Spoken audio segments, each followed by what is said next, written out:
This is QTV News broadcasting from the Gambia, and I am Ansumana Esonyasi. First, the headlines. TRC visits Janjanbureh prison. As they do so, remand wing inmates voice concerns about slow court trials. A contingent of Gambian soldiers head to Darfur. Senior government officials and family members bid them farewell as they fly out. The Gambia Autism Society celebrates World Autism Day, and it is revealed there is no diagnostic center for autism in the Gambia. Those are our top stories, and now the news in detail.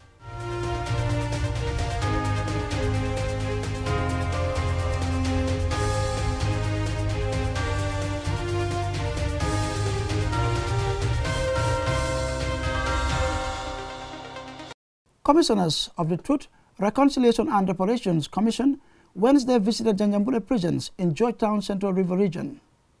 The visit was aimed at giving commissioners the opportunity to familiarize themselves with a major detention center adversely mentioned by commission witnesses.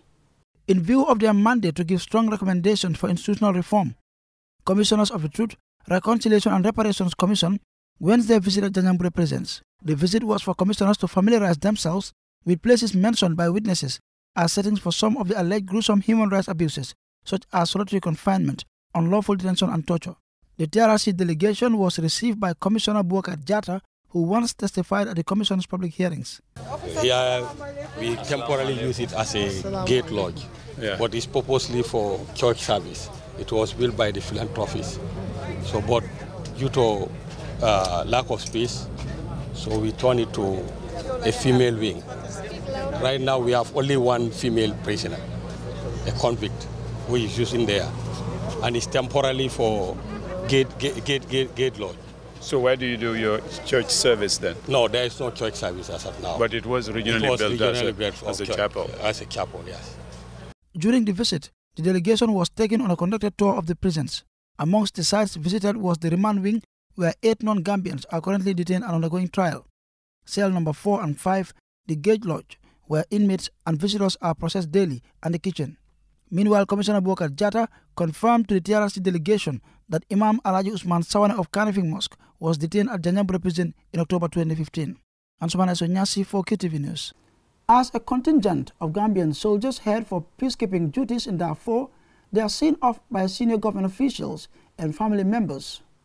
132 Gambian soldiers bid farewell to be deployed in the troubled Sudanese region of Darfur. The farewell ceremony was presided over by Dr. Aissatou Touré, the Vice President deputizing for President Adama Barrow. Mamadou Gajaga was there and he filed this report. We are ready for the battle, and even if we lose our life in the battlefield, says the soldiers of the Gambia, as they are ready for a mission in the Sudanese troubled region of Darfur. For the next 1 year, the mission of these soldiers will be to protect life of people in Sudan, including VIPs and aid workers in the Darfur region. Among them, 16 are officers, 14 female, and the rest are other ranks. The Gambia has a good track record in peacekeeping missions across the continent. Their first mission in Liberia in 1990 was highly commended. The AU and UN peacekeeping missions in Darfur began in 2004, when war broke between Sudan Liberation Movement and Justice Equality Movement began fighting the government of Sudan, which they accused of oppressing Darfur. More than 3,000 Gambians served in peacekeeping missions in Darfur since 2004, according to statistics from the military. During a farewell speech, CDS Masane Kinte urged soldiers to be steadfast in their work and maintain discipline. There is a great need for you as peacekeepers to behave professionally and avoid anything that will stain the good name of the Gambia, which we earn over time. You must respect the religion, tradition, and local culture of the host country. Consider the people of Sudan as your own brothers and sisters and treat them with honesty, dignity, and respect. Remember, peace has to be nurtured and encouraged as a recipe for winning the hearts and minds of the people you will be helping. Vice President Dr. Aissatou Touré, who deputizes President Adama Barrow, advised the soldiers to maintain the country's impressive track record in peacekeeping missions. As you prepare to deploy to the mission, you must always remember the confidence reposed in you as ambassadors of the Gambia Armed Forces in particular and the nation in general. I would like to caution you to avoid any ugly incidents that could tarnish the image of the Gambia Armed Forces, in particular the nation in general. One of the senior officers in the mission, Captain Ambrose da Costa, says their task is to work hard and keep up the reputation of the country. Ought to, put out your best. Let me just bring it to a normal scenario. We see the wrestlers. Why do they wrestle? Why do they struggle to fall their comrades down? Just because of a flag. The Darfur they call it. And talk less of a national flag. It speaks volumes of what we need to do as a contingent, as a military, and as a nation. As peacekeepers, their aim is to restore normalcy in Darfur, but in the course of their duty, they could face challenges. Ready for the mission because we are good to go, and definitely, the skills of training that we have definitely is enough for us. We are really prepared mentally and physically, 100%. I heard you singing that you are ready for the battlefield. Even if you die there, you will meet your people in heaven. Are you somebody who really mean what you said? Yeah, this is what we mean. We are going for a battle. So automatically, we have to create a song whereby we will convince our family members to zero their minds that we are going for mission. This is why we call the song, "Oh my Father, don't you worry." When we will see it once again, Ndeye Job, mother of Maud Cisse, one of the soldiers, says she can only pray for the contingent as they prepare for the mission. I am praying for their safe deployment. May God help them in their mission. Aminata Trawale, a grade 11 student, have this poem for the soldiers. See, I'll tell you the reason behind the smiling coast. He is not just a man. He is a man among men. Guess who is that? He is a soldier. Let me tell you the definition of a soldier. S, strong. O, organized. L, loyal. D, disciplined. I, intelligent. E, educated. R, rational.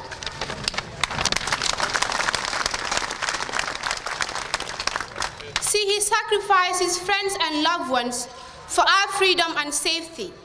He does not work on shifts, because even on bed, he still is a soldier. Let's honor our soldiers, the ones whose sacrifice has made us go to bed peacefully without doubt. Omudu Gajaga, QTV News. Meanwhile, the Gambia Autism Society commemorates World Autism Day, and it is revealed there is no diagnostic center for autism in the Gambia. World Autism Day is internationally commemorated on the 2nd of April every year. The day is set aside to raise awareness about people with autism throughout the world. The Gambia Autism Society organized an autism walk from Coco Ozone Hotel in Vigilo to Kew City. Jenama Sonko was there and Sina reports. The autism walk targeted school-going children. Autism or autism spectrum disorder refers to a broad range of conditions characterized by challenges with social skills, repetitive behaviors, speech and non-verbal communication. The president of the Gambia Autism Society, Ajigas Jara, said Gambians are yet to grasp what autism really is, stressing that there is no diagnostic center for autism in the Gambia. We Gambians, I thought it was our responsibility as Gambians to come out and advocate and raise awareness for autism, because it's not only the American kids or the European kids that suffer autism. Gambian kids as well are suffering, but we never knew. Awareness wasn't there. So when we went abroad and then we found out and then we learned about it, we're still learning and still researching, we should come back and give back to our people and tell them this is a condition, this is there, it's in the society, we need to embrace it and accept it and to control it. David Jeng has a close relative suffering from autism and calls for acceptance for those affected by the disorder. They're born differently, and being born differently doesn't mean that you're born the wrong way. You're just born in a different way that is not used to people being seen. So I think as society, we have to accept the way people are born. We have to not only accept, but also embrace it. Because those who have born differently, learn differently, and they also have something different to offer the world. So all these people that are born with autism, if we really nurture, if we really accept and embrace them, we will all realize what they have to offer to the world. And we have seen great examples across the world, great innovators that have invented so many great things that the world is benefiting from. We're born with autism.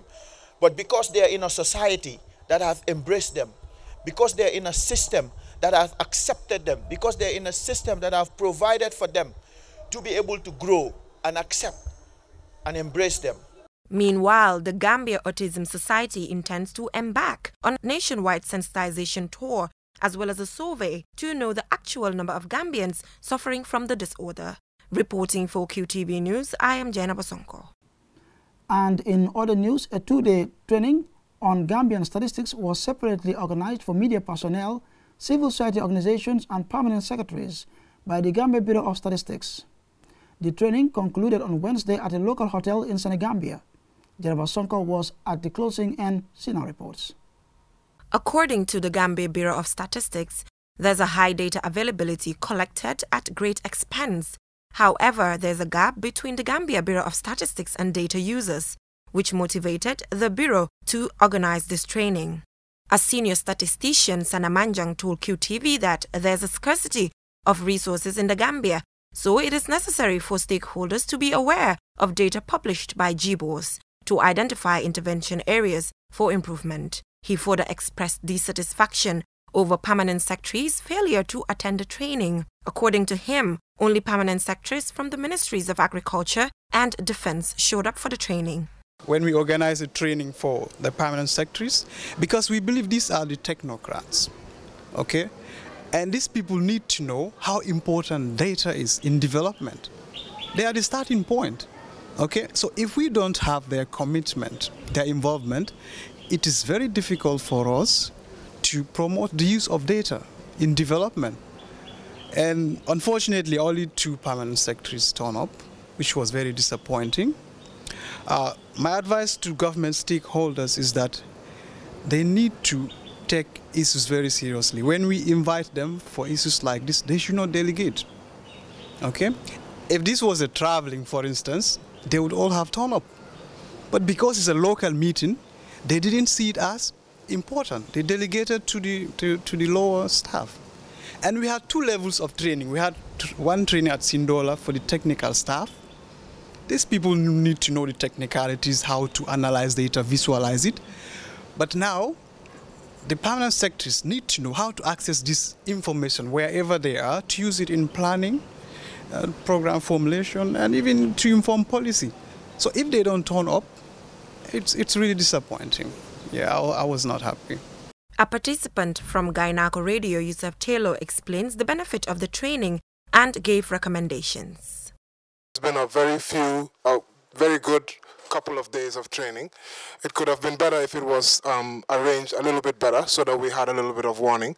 And then we can do a little bit of preparation so that we can come in, not cold, but nonetheless, we've learned how to analyze and look at some data and to turn data into information so that we can use it better in our writing, in our articles.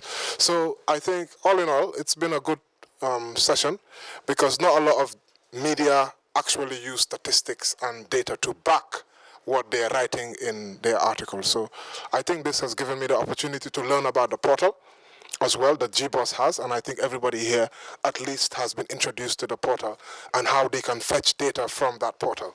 And if anything, that has been a very big plus. One thing they could improve on is teaching us a little bit more about how we can visualize data and how we can take the data, the raw facts and numbers, present it in a way that people will be able to easily grasp it. So great initiative. Thank you very much to GBOS. Yeah. Meanwhile, the Gambia Bureau of Statistics will launch the National Strategy for Development of Statistics this coming Saturday. Reporting for QTV News, I am Jenna Basonko.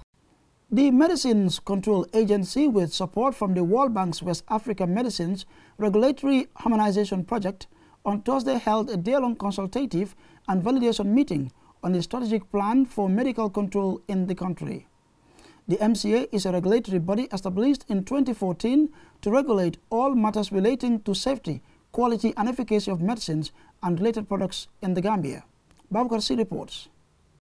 The Act, which established the Medicine Control Agency, mandates it to control the manufacture, importation, exportation, distribution, use and advertisement of medicines and related products with respect to ensuring their quality, safety and appropriateness for treatments. Related products include herbal medicines, cosmetic, medical devices and household chemicals. The senior health specialist at the World Bank office, Madam Aissatou Jack, said the World Bank takes the project very seriously for the fact that many countries are expanding in the public and private sector health institutions, and that regulations of the medicines distributed is of paramount importance to the WHO, while calling on the government of the Gambia to support funding implementations of the project. The plan is now presented to the stakeholders for review, comments and validation, and probably we will leave it today with a small committee that will finalize it by end of this month. Going forward, what our perspective in the World Bank is very important is to make sure the Minister of Health and Social Welfare's Permanent Secretary engage her colleagues at finance, at commerce and trade, industry, so that very quickly efforts are made to raise additional budgets and international support. As a part of the health system strengthening strategy, the World Bank is coordinating the funding of ECOWAS Medicines Regulatory Harmonization project that is implemented by the West African Health Organization, that provides very small funding, but that could be effective in filling some gaps in terms of the strategic plan. So using a very pragmatic approach, I think partners should be approached through a donor roundtable to commit funding and jumpstart implementation.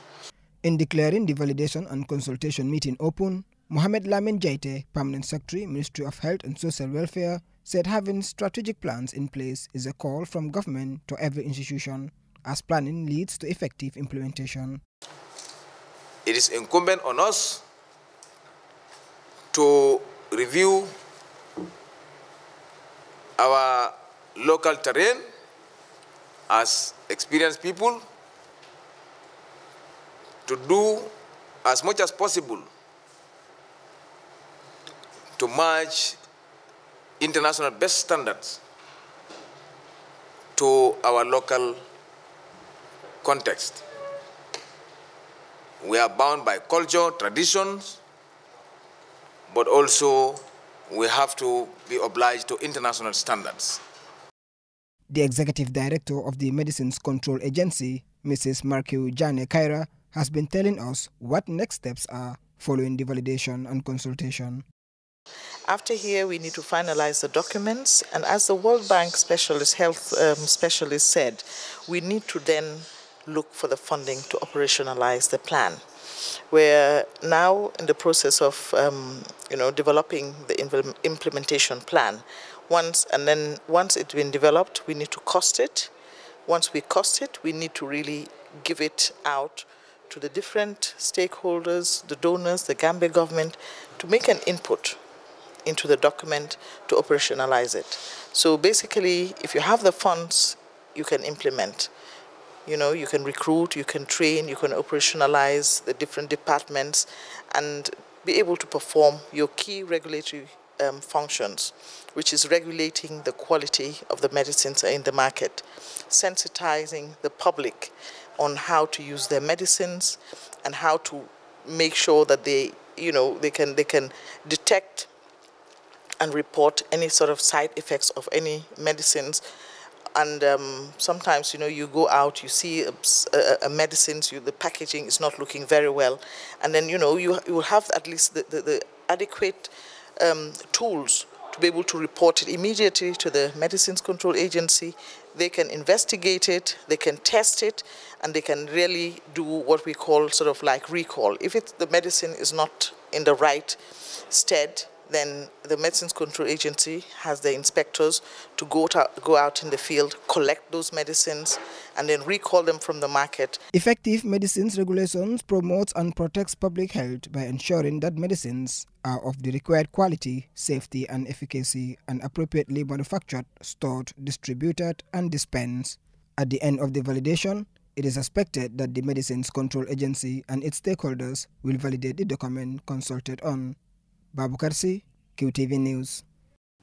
And before we end this bulletin of the news, a recap of our main stories. Commissioners of the Truth, Reconciliation and Reparations Commission Wednesday visited Janjanbureh prisons in Georgetown Central River Region. The visit was aimed at giving commissioners the opportunity to familiarize themselves with a major detention center adversely mentioned by commission witnesses. And as a contingent of Gambian soldiers head for peacekeeping duties in Darfur, they are seen off by senior government officials and family members. 132 Gambian soldiers bid farewell to be deployed in the troubled Sudanese region of Darfur. And that's it for this edition of the news. Stay tuned and enjoy the rest of our programs. Until then, thank you for watching.